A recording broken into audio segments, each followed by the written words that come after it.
Hi friends, இன்றைக்கி micro green வெந்தயம் முளைக்கட்டிய பயிறு செய்யலான்னு ஃபஸ்ட்டு ஒரு பிளாஸ்டிக் டப்பா எடுத்துக்கிட்டேன். இது ஃபுட் வாங்கினா அதே டப்பா தான், அதையே ரீயூஸ் பண்ணிக்கிட்டேன். அதில் சாயில் மண் இல்லாமல் வெறும் டிஷ்யூ பேப்பர்லேயே வளர்க்கலாம் அப்படின்னு சும்மா ட்ரை பண்ணி பார்க்கலாம் வருமானு பார்த்தேன்.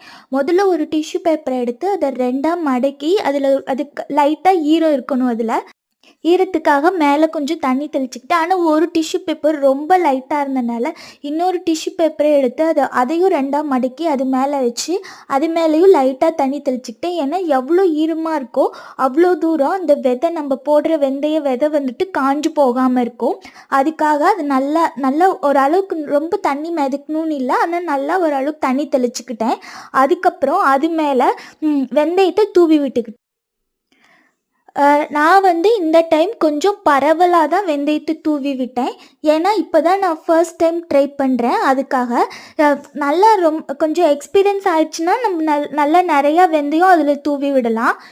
எவ்வளோ வெந்தயம் தூவி விட முடியுமோ அவ்வளோ தூரம் தூவி விட்டுட்டு அதுக்கப்புறம் அந்த டப்பாவை க்ளோஸ் பண்ணிட்டேன். ஏன்னா ஃபஸ்ட்டு ஒரு 3 நாளுக்கு இது நல்ல டார்க் இருட்டான இடத்துல இருக்கணும். அதுக்காக அந்த டப்பாவை க்ளோஸ் பண்ணி என்னோடய கபோர்டு, எங்கள் வீட்டில் இருக்க கபோர்டு கடையில் கொண்டு போய் அந்த டப்பாவை வச்சுட்டேன்.